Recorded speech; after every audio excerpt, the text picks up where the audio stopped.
Hey everyone, my name is Jason Reef if you haven't met me before. Welcome to my studio. I thought what I'd do today is kind of show you a before and after, or the process I use to produce a song. I'm going to be using a song by an artist from Philly named Brian Medlin, a song I did for him off of his album Royal Blue. The name of the song is called No Way in Hell. So he gave me a basic demo and I pretty much put the whole thing together. Sometimes I do bits and pieces like that where I'm doing, having the artist come in and do everything or bring the band in or whoever. Or sometimes it's an artist with a song who doesn't feel comfortable recording their own parts and I run with it and make it what they need to be and get their approval along the way.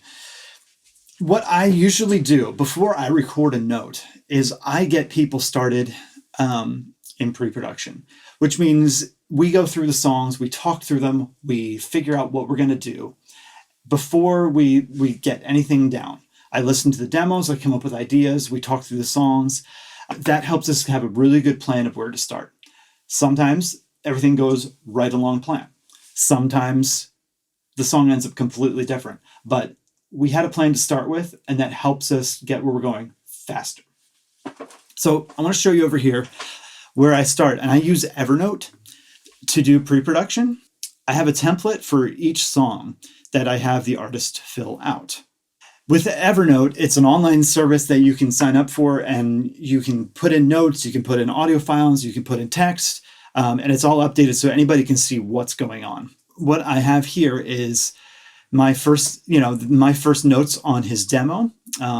He wrote me a section here about what he was interested in the song kind of sounding like. The song was very open. It didn't really know where it was going to go yet. He gave me the chords. Sometimes people give me a full chord chart. Sometimes people give me, the basics. The speed of the song, the key we're in, and all the lyrics here. I am really big on knowing the lyrics, on knowing the story behind the song, because to me, knowing what the artist was trying to say, where the song came from, really should inform where the song goes. So that's why I always ask about that. And I asked them before they record vocals, I asked them to think about that to get into the mood of the song, because I think that's really important to the song being everything it can be, to really getting its point across. So I had him fill out for every song on his album, this kind of thing. And then he dropped in his demo here. And as we went along, I put in some of my ideas too, so he could hear them. We put in the song as it progressed. So we were both on the same page with this. For artists that are trying to promote themselves, part of the pre-production progress for me is also giving them some resources to start with that allow them to start thinking about how they're going to market themselves. Because when you can market yourself to begin with, when you have that in mind, it can inform where the songs are going to go. What your audience is will inform how you make the song or what it should sound like. And once they're on board with me and I'm going to produce their music, I give them even more resources, kind of coach them through some of the places they should be putting some energy as far as promotion and things like that. Because to me, if an artist does well, I do well also. And I don't want to just throw you out the door with a song and say, good luck. If I can give you more, that's what I try to do. Let's go back to the song we're working on. I'm going to play for you his original demo for me. Now, this was him being very quiet and having to play while his baby was asleep. But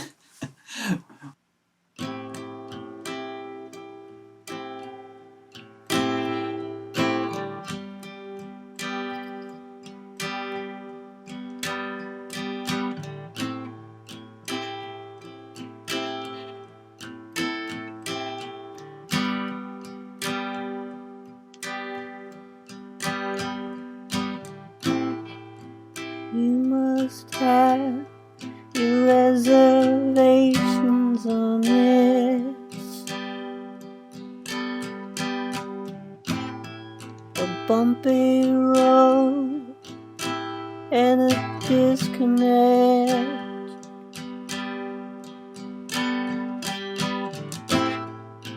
No one owes anyone anything anymore.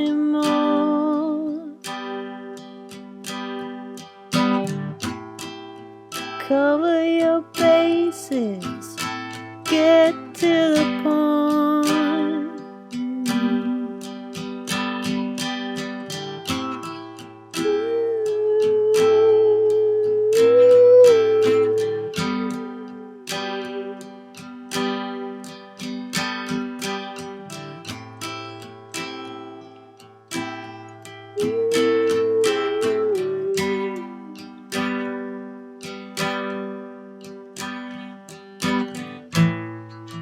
Listen up, I got news for you.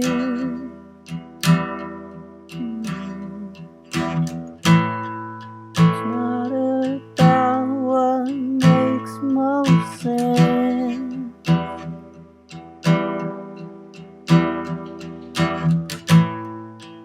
It's about making dollars.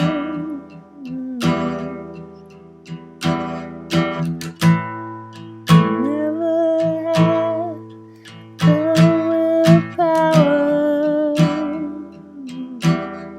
You ask what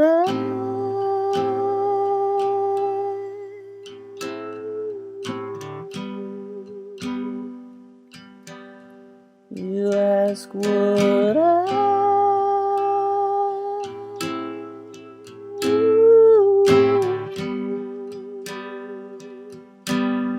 No way in hell.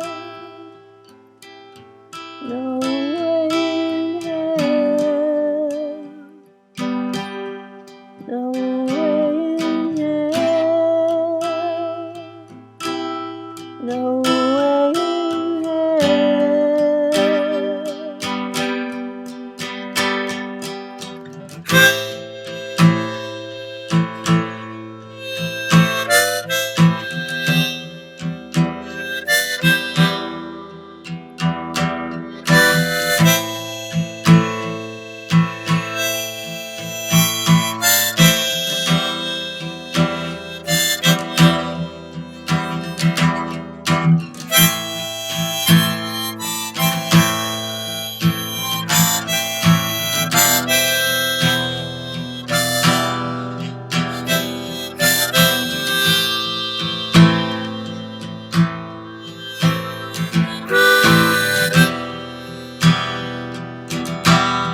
hell. No way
So there you go. That is the original demo he gave me, and that's what I had to work with. So the first thing I did for him was start coming up with ideas. So I played around with this on my piano at home. I played around with this on my guitar. I'll show you one of the first little things I came up with. I was trying to think of how to make the guitar part more interesting, kind of have a riff that we return to, like a theme that you return to.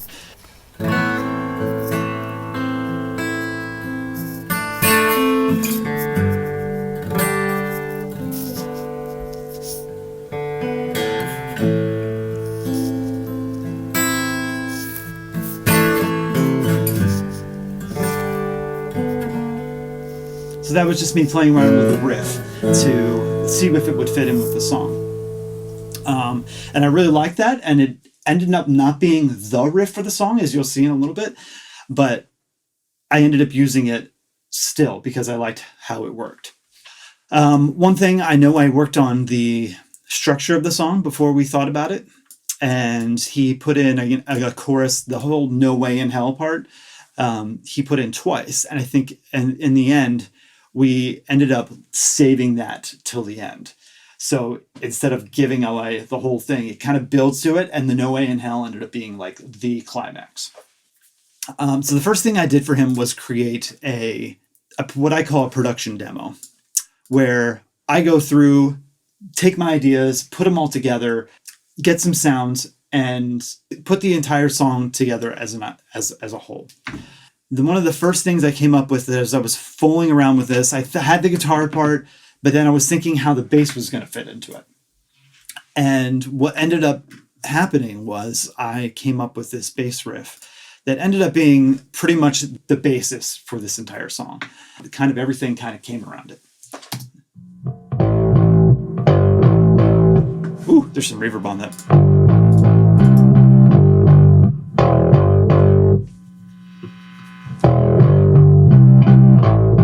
Grungy, distorted.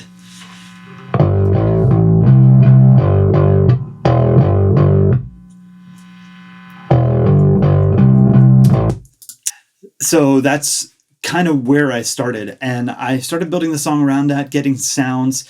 So I think another one of the original things I found was an Optagon sample. And an Optagon is one of those old keyboards that it kind of samples instruments, kind of like a Mellotron did with tape. It has samples of instruments built in, and as you play the keyboard, it does the different notes and stuff.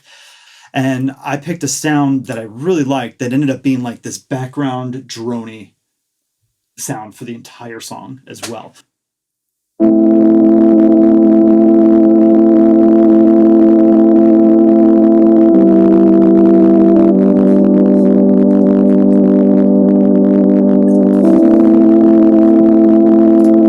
then you see how the bass fits in over top of it.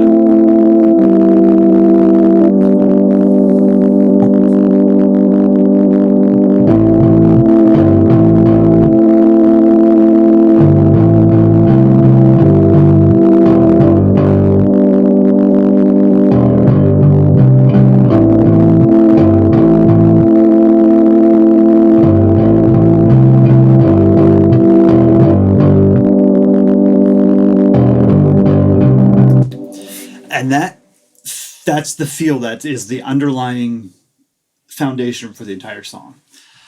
The song starts with the vocals right on top of that. Later on, as we think about the whole song building, we create layers. We add layers to the whole thing to get it to where it needs to go. And as we got into the second verse, I started adding some electric guitar parts, which sounds like this.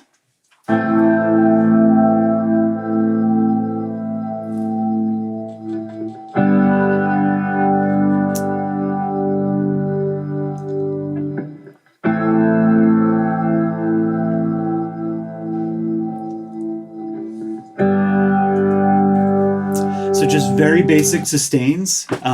What I have on that is the Electro-Harmonix Lester G pedal, which I had just picked up from Sean Cav. I love it. It's so much fun. It makes guitar sound so cool because I can turn it into stereo and have like fun with it sounding like it's going through a spinning speaker.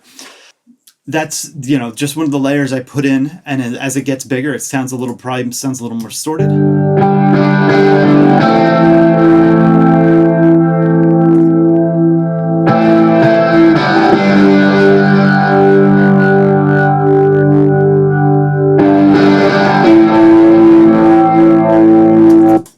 And then I have two other layers of electric guitar that we built upon for the first chorus.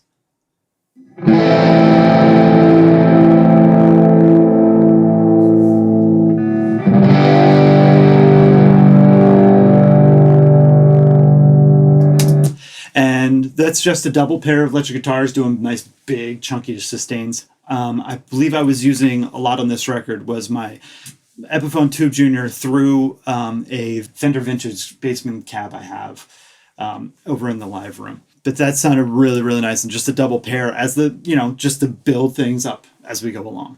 And then I added in my original first guitar idea, which didn't end up being the riff, but it changed into some lead interludes that I put in here.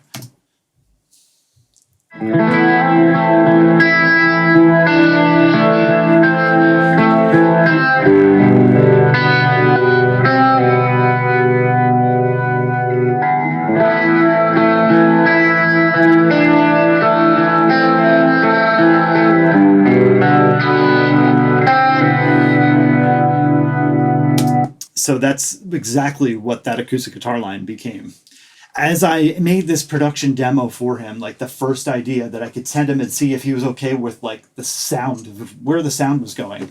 I remember I had, and I don't have a version of it here, but I remember I had a big, like the song comes down at the end, just like he did on the demo. And then I had it come in like real big, go, which he vetoed immediately, which is great. I know exactly what he wants, and he's not afraid to tell me. That's what I need. Because he just liked the slow, droning build that's just like, where is this song going? What's it going to be? He referenced the first song off Julia Jacquelin's newest record. I believe the song is called My Body, and it has a lot of that feel to it. So he just wanted it to build and be done. After I had his approval, then we recorded drums. And we brought in a friend of mine named Eric Sirianni. For the production demos, I had sampled drums in here just to kind of get the feel right. We were definitely going for an indie feel. So we did a lot of muting of these drums. We got some T-towels we were taping over top. We got a big, full, like thuddy sound rather than snap rock, like jaw, real hard stuff.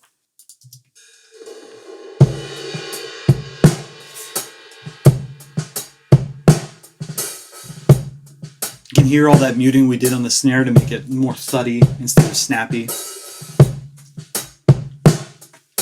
Definitely favored a microphone on the outside of the kick drum for this song to get more thud rather than attack at the repeater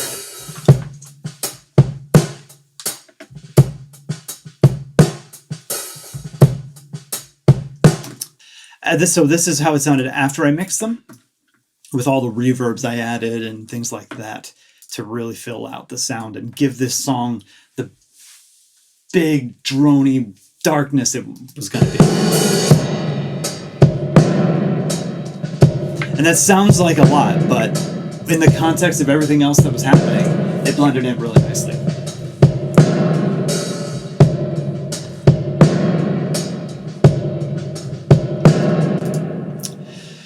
So after we recorded the drums, it was back up to me to add in some extra parts, make sure the guitars were where they needed to be, make sure the bass was where they needed to be. We added in that bass solo part, which ends up sounding like this.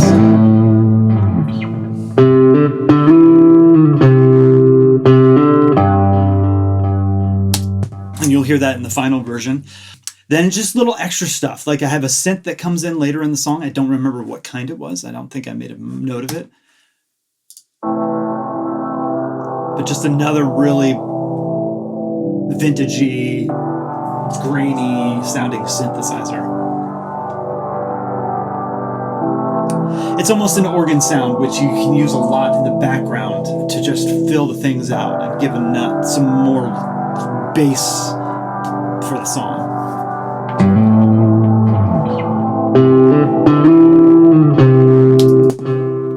So that's in like the second half of the song. Then I also added in some things like some noise, just random like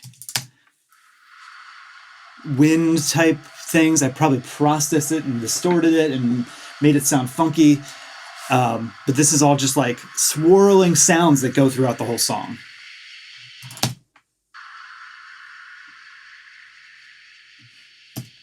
And then there's some swells that come in to emphasize like when a part is like building up and then it drops down a little bit. That's a reverse cymbal swell right there. Can kind of get it's a cymbal swell that you hear reversed and then it blends into each other. But again, distorted. And then I have the sound that I made of banging a guitar amp on the floor and with the spring reverb on 11, where it gives you that bit crunchy, just like we're gonna die sound. So, and then I messed with it and made it backwards and probably pitch shifted down a little bit. But that just adds to the swell. So those two swells together have a low end and a high end that kind of.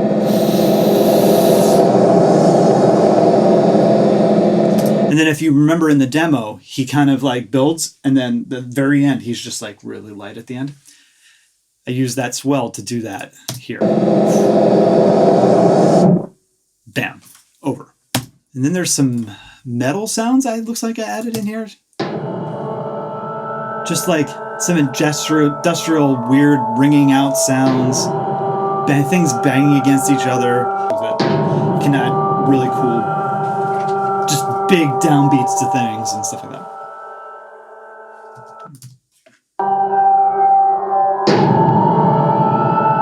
Yeah.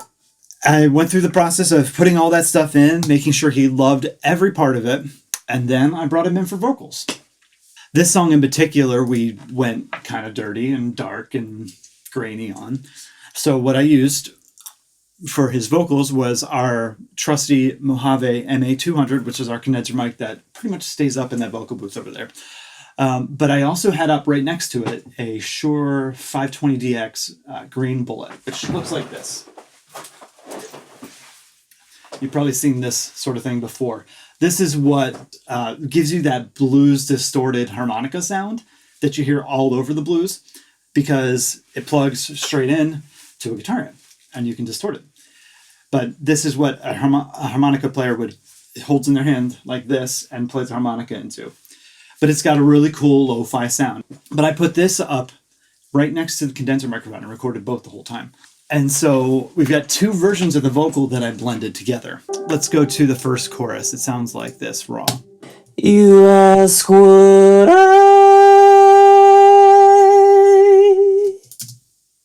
You ask what And then we also have the distorted version. You never had the power. You ask what So together they sound like this. You never had the power. And we definitely favored the distorted sound for this song, and you will see why when I play the entire thing. There's some small harmonies in here, which I added in After Effects. Your reservations. And then the song was pretty much done.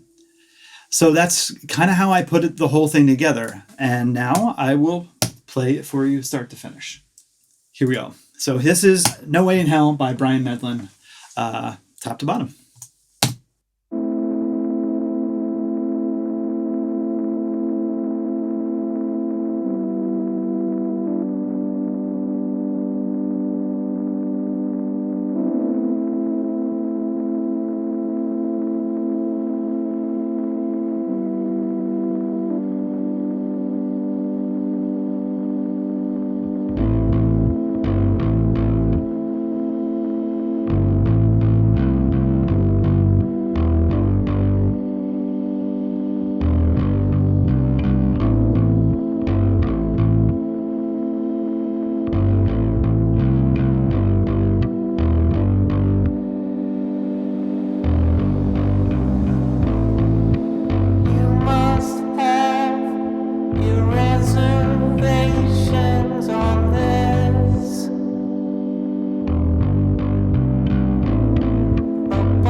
So there you have it. That's what I did to take this song from demo to fully produced song.